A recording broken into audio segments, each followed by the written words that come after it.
শ্রী শ্রীরামকৃষ্ণ কথামৃত পাঠ। শ্রীরামকৃষ্ণ দক্ষিণেশ্বরে ভক্ত সঙ্গে।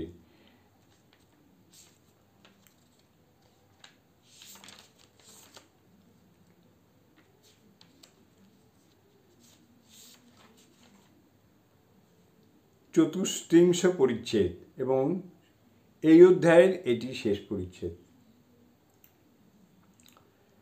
বলরামের পিতা মুনি মল্লিক, বেণীপাল প্রভৃতি বিদায় গ্রহণ করিলেন। সন্ধ্যার পর কাঁসারিপাড়ার হরিসভায় ভক্তেরা আসিয়াছেন। তাঁদের সঙ্গে শ্রীরামকৃষ্ণ মত্ত মাতঙ্গের ন্যায় নৃত্য করিতেছেন। নৃত্যের পর ভাবাবিষ্ট বলছেন, আমি খানিকটা আপনি যাব, আমি খানিকটা আপনি যাব। কিশোরী ভাবাবস্থার পদসেবা করিতে যাইতেছেন। শ্রীরামকৃষ্ণ কাউকে স্পর্শ করিতে দিলেন না। সন্ধ্যার পর ঈশান আসিয়াছেন। শ্রীরামকৃষ্ণ বসিয়া আছেন ভাবাবিষ্ট। কিছুক্ষণ পরে ঈশানের সঙ্গে কথা কইতেছেন। ঈশানের ইচ্ছা গায়ত্রীর পুরস্চরণ করা। শ্রীরামকৃষ্ণ ঈশানের প্রতি, তোমার যা মনোগত তাই করো, মনে আর সংশয় নাই তো? কলিতে নিগমের পথ নয়, আগমের পথ। ঈশান, আমি এরকম প্রায়শ্চিত্তের মতো সংকল্প করেছিলাম। শ্রীরামকৃষ্ণ, এ পথে আগমের পথে কি তা হয় না?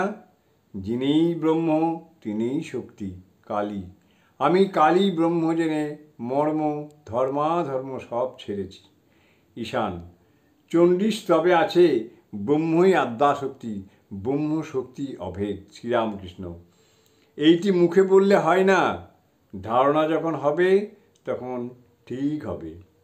সাধনার পর চিত্তশুদ্ধি হলে ঠিক বোধ হবে তিনিই কর্তা, তিনিই মন প্রাণ বুদ্ধিরূপা। আমরা কেবল যন্ত্রস্বরূপ। পঙ্কেবদ্ধ কর করি, পঙ্গুরে লঙ্ঘাও গিরি। চিত্তশুদ্ধি হলে বোধ হবে পুরস্চরণাদি কর্ম তিনিই করান। যার কর্ম সেই করে, লোকে বলে আমি করি।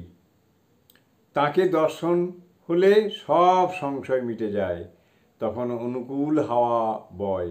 অনুকূল হাওয়া বইলে মাঝি যেমন পাল তুলে দিয়ে হালটি ধরে বসে থাকে আর তামাক খায়, সেইরূপ ভক্ত নিশ্চিন্ত হয়। ঈশান চলিয়া গেলে শ্রীরামকৃষ্ণ মাস্টারের সহিত একান্তে কথা কহিতেছেন। জিজ্ঞাসা করিতেছেন, নরেন্দ্র, রাখাল, অধর, হাজরা এদের তোমার কিরূপ বোধ হয়, সরল কি না? আর আমাকে তোমার কিরূপ বোধ হয়? মাস্টার বলতেছেন, আপনি সরল আবার গভীর, আপনাকে বুঝা বড় কঠিন। শ্রীরামকৃষ্ণ হাসিতেছেন।